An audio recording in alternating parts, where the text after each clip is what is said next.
Hello po, kami ngayon ay nandito sa may RORE. Kasama ko ho pala ang aking girlfriend, si Bebe. Hi Bebe! Okay, so ayan, outfitan kasi di naman ho ganong kalamig ngayon. So, 24 degree. Dito kami nasakay sa may Rosa Park at dito kami naghihintay ng RORE. So, kami ay pupunta doon kasi kami ho ay kukunin namin ang salamin ni Bebe. So, ayan, sasakay na ho kami ng train. Ayan, sumakay na ang aking Bebe. Magenta, sunod na kami, St. Lazar. It's too late, start pretending. It's too late, it's a new beginning. Kinukulit ko ang girlfriend ko habang kami nandito sa metro. Char. So ayan, nandito na kami sa may St. Lazar. Tara na mag-exit. Mag-exit na kami. Ang ganda ng station dito sa may St. Lazar. Grabe, taas ng escalator nila. So sobrang tarik. Umupo na ho ang aking girlfriend. Ako ay post na post dahil sa pagsigaw namin kahapon sa Disneyland. Tayo na, mami! So ayan, nakarating na pala kami dito sa may GAR St. Lazar. So ito ho ay isang station din ng mga metro, yan, mga ROR. And after that is, ang ilalim dito rin at ang second floor ay mall. So dito namin kukunin yung pinagawang salamin ng aking girlfriend na si Bebe. Ayan si Bebe.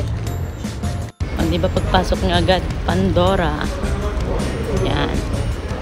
Marami kayo mabibilhan dito. Ngayon pa naman ho ay sold. Pinaaga ho ngayon ng sold. Ibig sabihin sale ho ngayon dahil sa Olympics pinaaga. So ayan, dyan namin kukunin yung salamin na pinagawa ni Bebe. Dahil nga ho nasakit ang kanyang mata. May astigmatism ho ang aking girlfriend. So kukuhanin na ho niya after 2 days ay nakuha na. Kaya kung gusto nyo hong magpagawa ng mga salamin, ayan, sale po sila ngayon. Ayan si Bebe, kinukuha na niya. So, ayan yung mga eyeglasses. Kung gusto ho ninyo magpagawa dito, dalawa ho ay 157 bale ang bili ni Bebe. Meron na rin ho siyang grado at meron naman ding walang grado. So, buy one take one sila ngayon kasi nga po sale na yun. So, try mo na, Be. Try. Wow, beautiful. Ganda, yan. Para din na sumakit ang ulo ni Bebe, yan ho ang kanyang salamin.